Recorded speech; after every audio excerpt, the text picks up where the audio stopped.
Today I'm taking this empty outdoor space and turning it into my dream retro patio.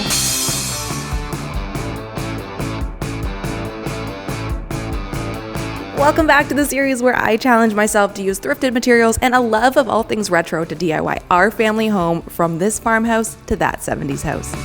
Thank you to HP Support YouTube channel for sponsoring this video. Okay, so starting this off with a sad little story time. So last year I had to entirely rip out my beautiful rooftop patio due to some structural issues going on with the garage below it. Now after fixing it up, what we're left with is this empty space that just has roofing material for the floor. Now that is not ideal for walking on, and this empty space is definitely not ideal for chilling on this summer, so I think it's time I fix that. All good spaces start with a solid foundation, so our first big task was going to be building a new deck. So I've got a ton of material delivered to my house and some extra helping hands.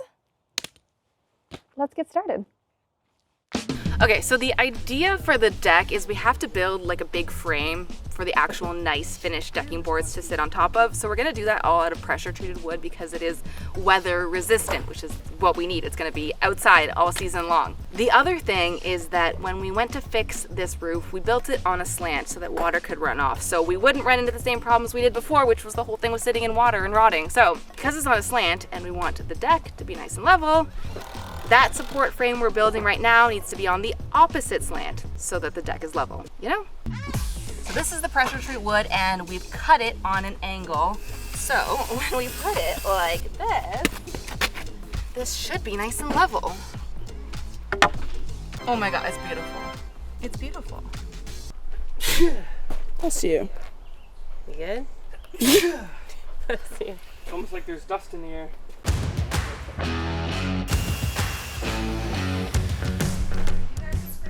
Kids again. Talking to me? I like being at Becky and Austin's house. It's beautiful out here. It really is. Except for the snakes. Except for the snakes!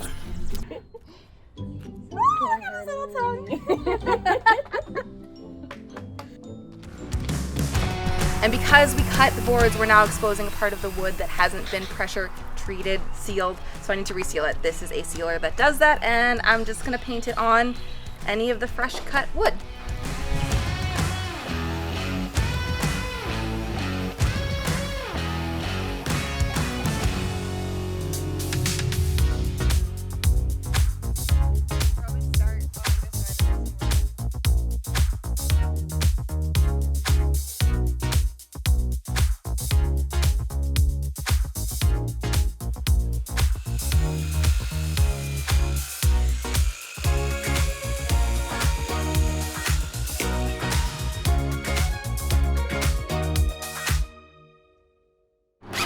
You think the average Sorry Girl viewer is a believer in aliens?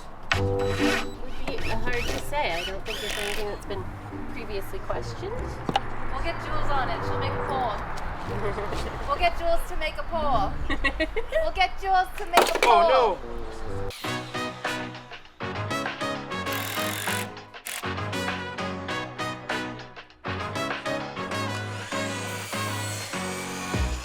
no! Okay, this is how it's looking so far, and it's already starting to look like a deck, which is amazing.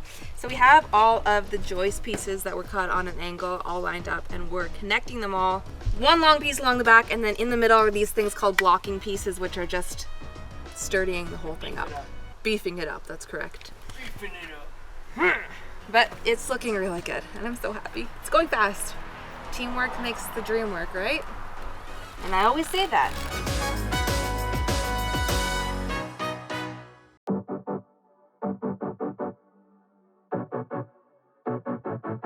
Hello, hello. Okay, it's the next day and I am still rocking the exact same braids from yesterday. But that's because we are still in the thick of deck build. The crew has gone, so it's just Austin and I today, but that's okay. We got so much of the really heavy, big stuff done yesterday, which I could not be more grateful for the amazing help that we had. But yeah, I'll show you what we're doing because we're doing railings, which I know are very important for the safety of this deck. All right.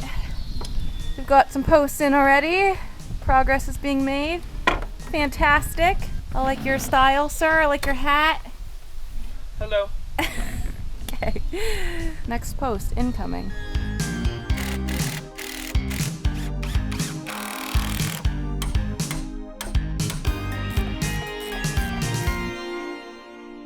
Okay, here is the update on all the progress we've gotten to so far, and it is looking amazing. The most important part to this deck build was getting a solid foundation and a level foundation, and we have that. It is looking spectacular. Now, one more key important factor to this deck build, which also involves keeping sustainability in mind, is making sure that this is a project that's going to last. Because if we do all this work and it doesn't hold up past a few years and we have to do it all again, that's extremely wasteful of both resources and our time, to be honest. So I'm gonna spend a little extra time right now adding this waterproofing tape to the top of all of our joists. This is gonna protect the wood, stop it from rotting, and keep it good for years to come. Beautiful. Lovely. Okay, the time has finally come to put the deck boards on this deck and see it come to life. Doing all that tape, I'm hoping was a necessary step, even though it took forever. And we're glad to be done. Hi, Bev. Hello. Wait, where are you? Okay, let's do it.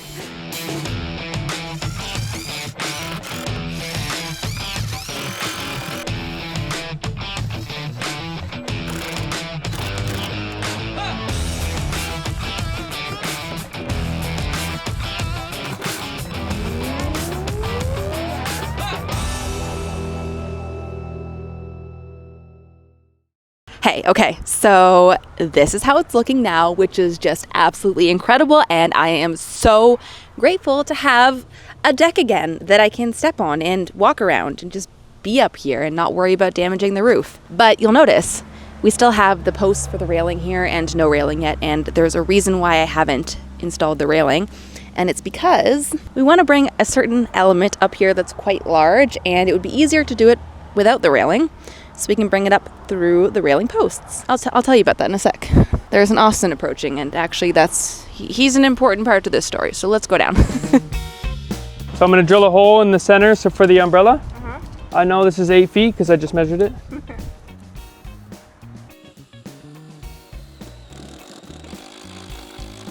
Thought it was gonna light on fire for a second. Well, this is now kind of a problem for us because how many pounds do you think it weighs? I've calculated it's about 150 pounds. Well, it's actually a little lighter now because there's a hole in it. But you want it to go up there. It's gotta go up there.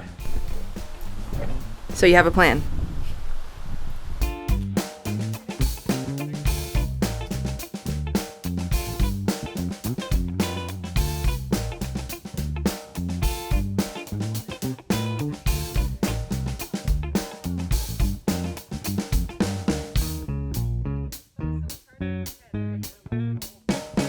Okay, so I think at this point we now need to talk about my mood board and where the direction of this space is headed style-wise. So when we were discussing this project, Austin told me that the one thing that he really wanted in this space was a classic style, old school picnic table.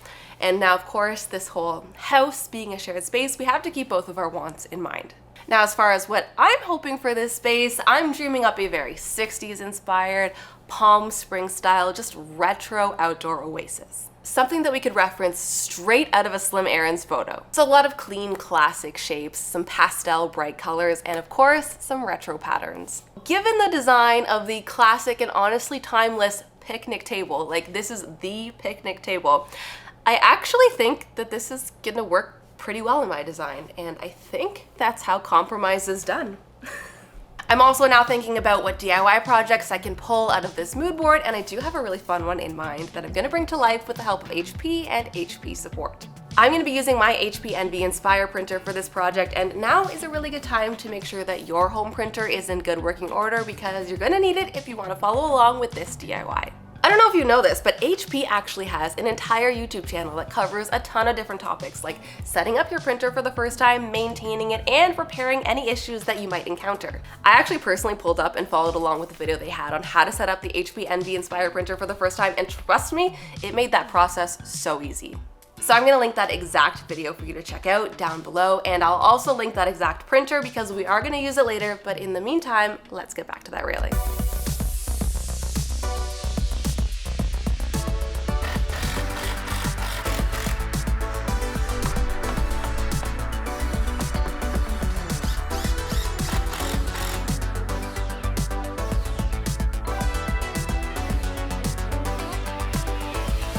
The got the railings up and it looks so good up here. It's so nice to have like a defined space once again that I can feel safe about. Currently all that's up here is one empty space and a picnic table. The picnic table is raw. It's just pine wood that's not finished. And I don't want to leave it sitting out in the rain for very much longer. So today is the day. I'm going to sand it and seal it up. Make it look good. Okay, I feel like I'm covered in sawdust, but that's okay because we're making progress. All right, I picked up this product. Australian timber oil. So when you are working on outdoor wood projects, you will come to this point in the finishing process where you're gonna ask yourself, do I use the clear acrylic sealers that we love to use inside, outside? Or do I go for an oil? And while you could use the clear acrylic, I don't think it's recommended because it's water-based, so it will not hold up to the elements that well. Instead, it's recommended to use an oil. This one, I believe, is linseed based, but you've probably also heard of things like teak oil or tung oil.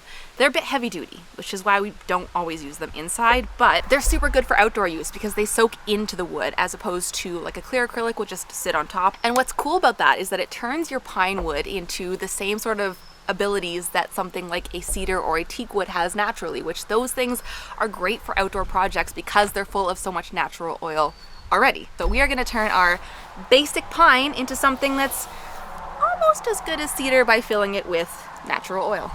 My signature go-to move. Actual stick for stir stick.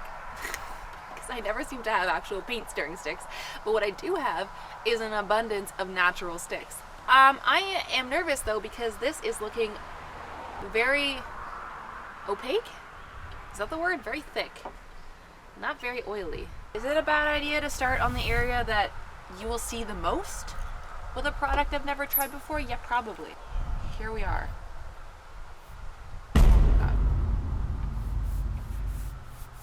Oh, it's so red. Ugh. Austin?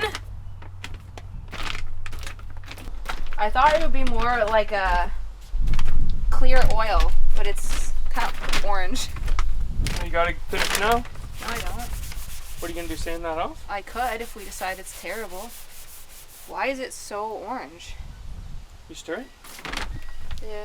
It's Jara brown. Yeah, that doesn't match the label. Not at all. Maybe they put it in the wrong can. Let's just see what's going on here. Yeah. Okay, that's clear. I don't think we want that either. I might just need to let this dry and try it again another day. I think I had the right idea. The color is just so bad.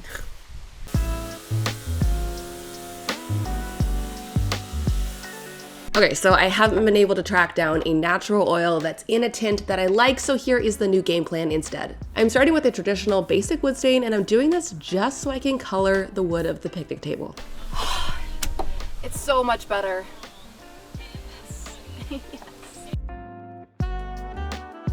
Once that was dry, I'm treating the whole thing with a layer of teak oil, which is clear. It's okay to be super liberal when you're applying this stuff, as you really want the wood to soak it all up.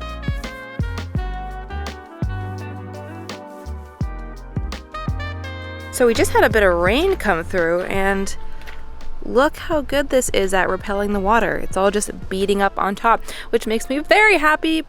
I think the refinishing process of this was a success.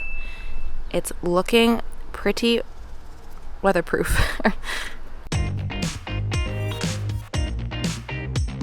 So I went to go set up my beautiful umbrella out on the patio today and realized it has some pretty bad sun bleaching, so I think I'm going to attempt to fix it.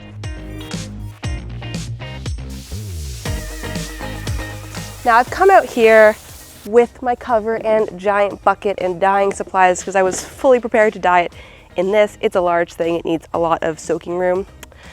Until I was doing a last minute read of the instructions.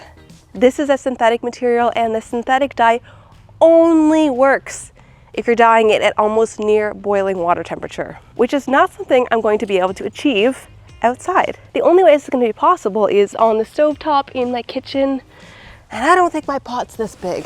But at this point, I don't think I can make it worse, so let's see what we can do.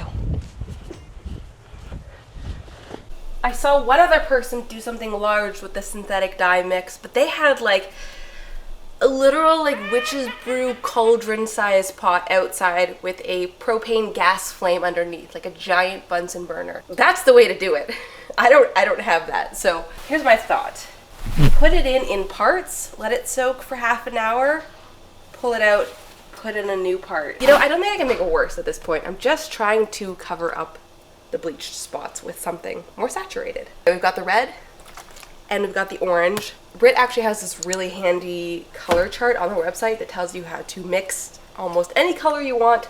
I'm going for just honestly same color as it was before, this very dark rusty red. So we'll do all the red and a third of the orange and hope for the best. A little bit of soap, all the red. Oh my god. You know, they should make these clear so you can see how much you've poured out. You know? I'm just gonna try and do the top like third in here.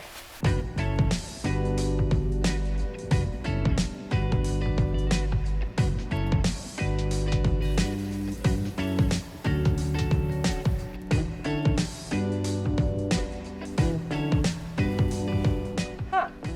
It's like purple now.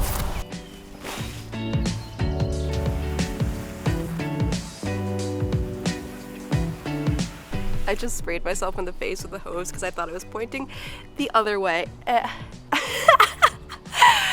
Okay, let's go put it back together and see how she looks.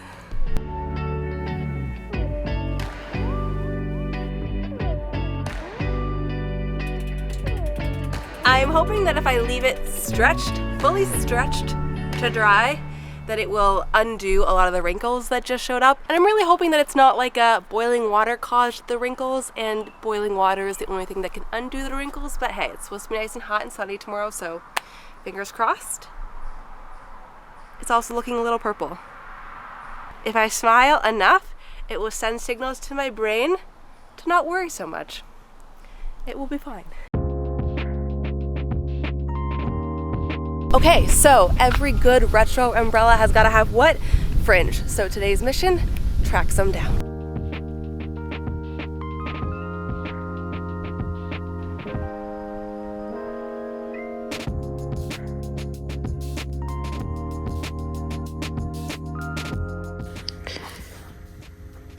So much good stuff. Okay. I very quickly went from, I don't know if I can find this anywhere, to I have too many options. This one here is kind of fun because it's like a beige. I'm worried about white being too bright. And we have this. Is this too long? Perhaps this. Secured the goods.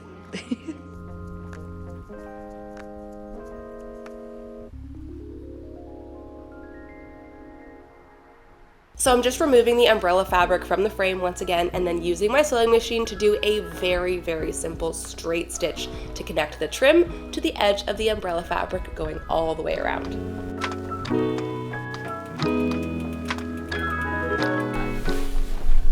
Are you kidding? Oh, I love it. I love it.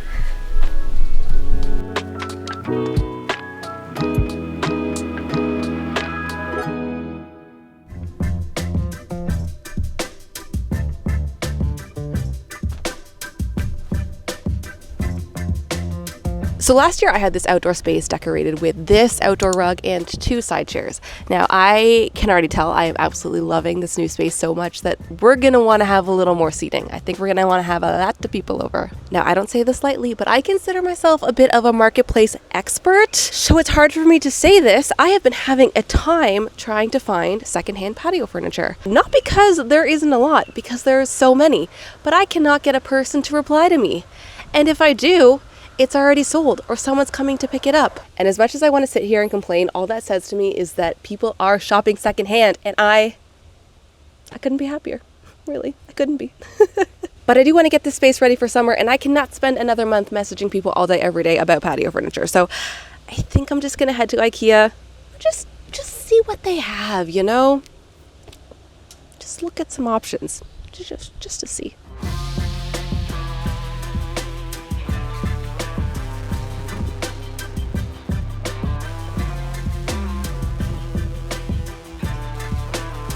I caved. I did it. I think it'll be good. I think it'll be really good.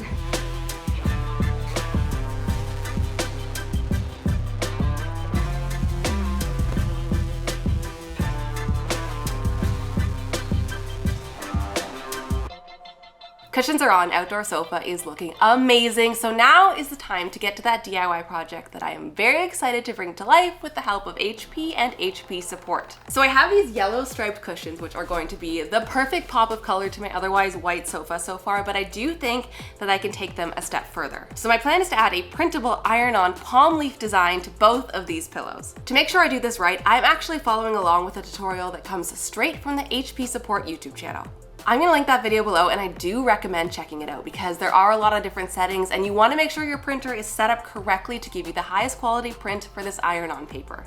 I know you might not be thinking of a tech support channel as being able to offer you DIY advice like how to use iron-on paper, but I really do think it goes to show how dedicated HP is to getting you the most out of your hardware investment. On this channel, we are here as a resource for you. We're here to support you as you build, DIY, and create, and you can think of HP in a similar way, specifically their support YouTube channel. Their content is all about empowering you to set up, service, modify, optimize, and even extend the life of your HP products. So if you're using an HP product today, head over to their YouTube channel and favorite a video or two.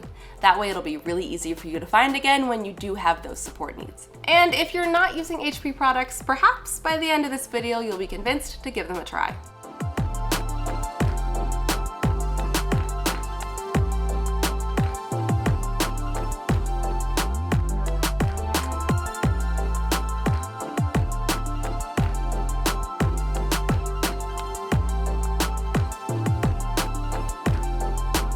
It's safe to say that I am sold because the quality of this print is amazing. Like, the color is so vibrant and these pillows have an entirely new look and feel. Speaking of outside, the last step here is to give these both a good spray with a Scotchgard weatherproofing seal. This will make sure the color of the print stays nice and saturated in the summer sun.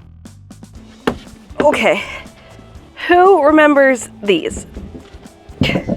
This was one of the legs from the table that I built my last patio makeover.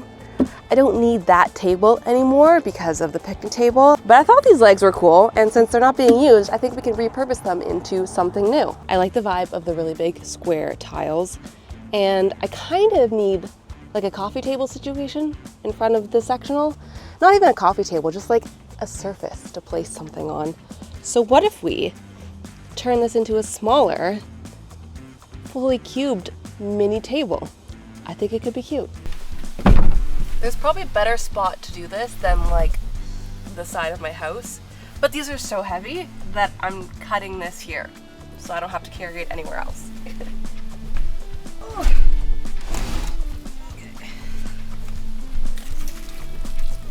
Okay. We have an angle grinder with a diamond blade that's good for cutting tile, and grout, which is already on this. And we're just gonna cut around it. And I think it should split in two. Right?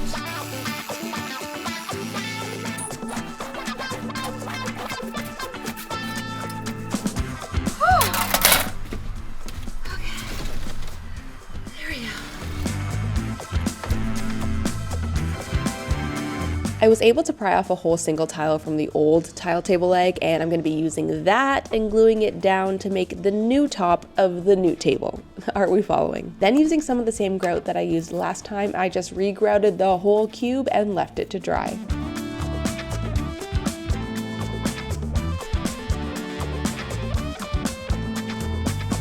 We talked about the struggle that it was to find literally anything secondhand patio furniture for my place, which is what I'm trying to do. I want everything to be secondhand. I want it to be used. I want it to have had a life before me, and then I get to give it a second life. You know the deal.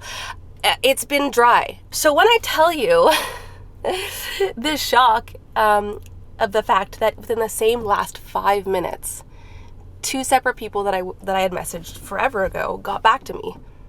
Back to back, saying, hey, yeah, the thing's available. If you want to come get it, come now.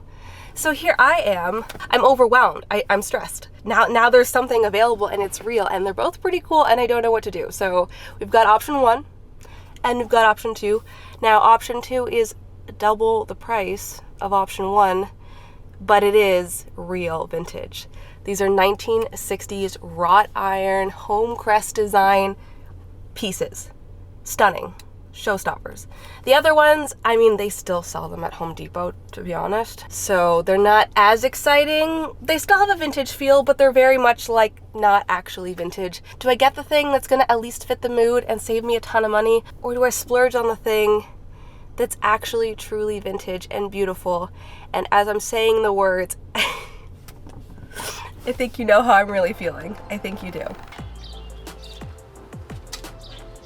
These are so cool. This was a good decision. I'm so happy. Can I get my door closed?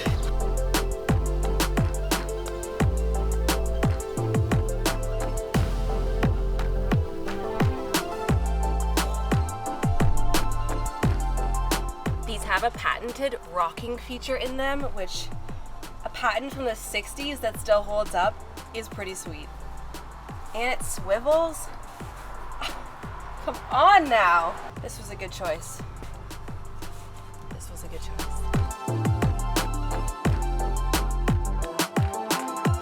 It's looking so good out here. I really think all that's missing is just a few final touches to pull this space together. So I think now is the perfect time to do a little thrift trip. Okay, let's go.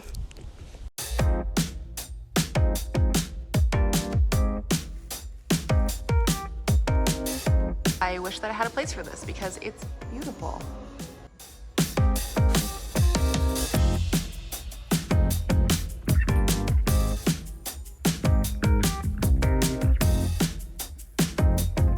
If this didn't immediately read as like beach towel material, this would be so cool. But I feel like a beach towel doesn't make as much sense when there's no water nearby. Okay, so much good crochet today. Okay, now I'm torn. This is good. Oh my God, wait. Butter, yellow, vintage wool blanket. What? Hold on. Okay, this is just getting a little ridiculous though.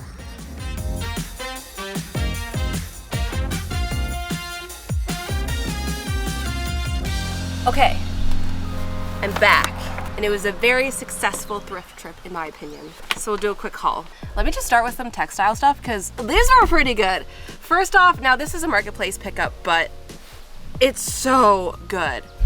It is this vintage 60s print material with a green fringe on it. It's hard to see it all in close-up detail, but this is gonna look so good out here, style on this table. From the actual thrift store, this butter yellow vintage wool blanket. It fits the color scheme so well, and this will work well out here. And I'm also just planning to bring it inside later and use it there too because it's so good. I don't know what this style is with the very like satiny trim, but you see this everywhere in vintage markets and stores, and I need to know more. I love it though. Now onto some smaller stuff. Found this guy just sitting in the lighting section. Normally wouldn't be something that draws my eye because it's not extremely colorful, the shape isn't anything super special, but the fact that it's entirely plastic on the top, everything is sealed, there's no cord, there's an on-off button that does nothing, and there's just one little charging plate that is also sealed really well. I think this is an outdoor lamp. And I have never before seen an outdoor lamp that actually looks like an indoor table lamp. So this has me intrigued. I guess let's plug it in and see if it actually does anything. I'm gonna grab a cord. Stay right there.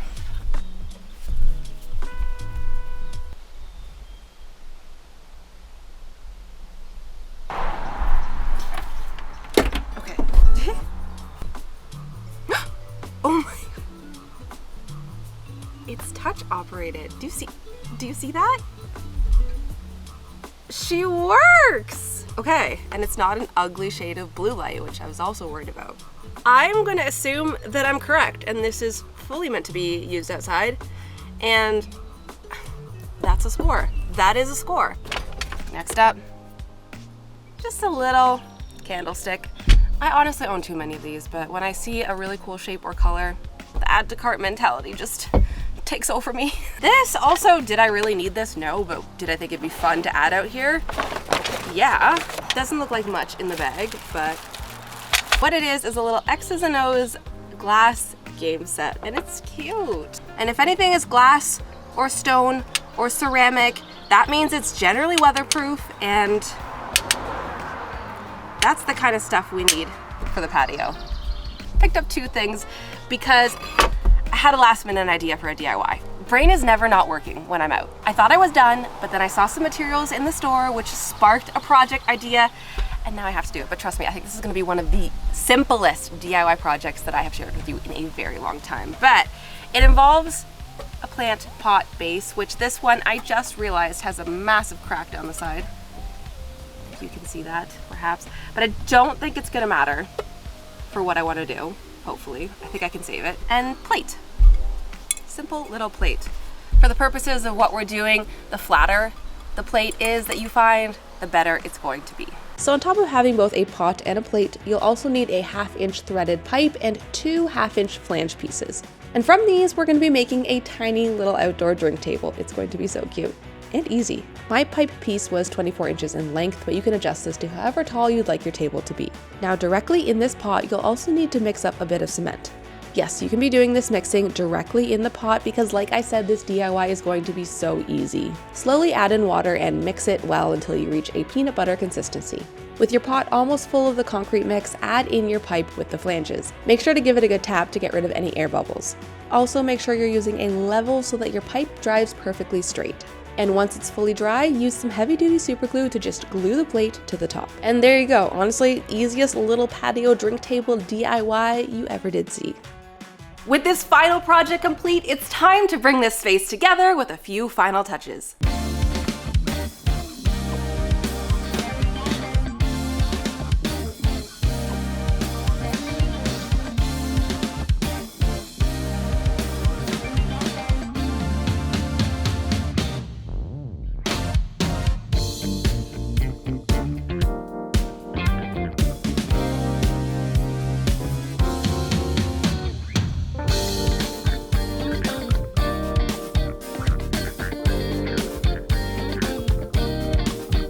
It's so surreal to think how far we've come from the major reno project this patio was at the beginning of this story.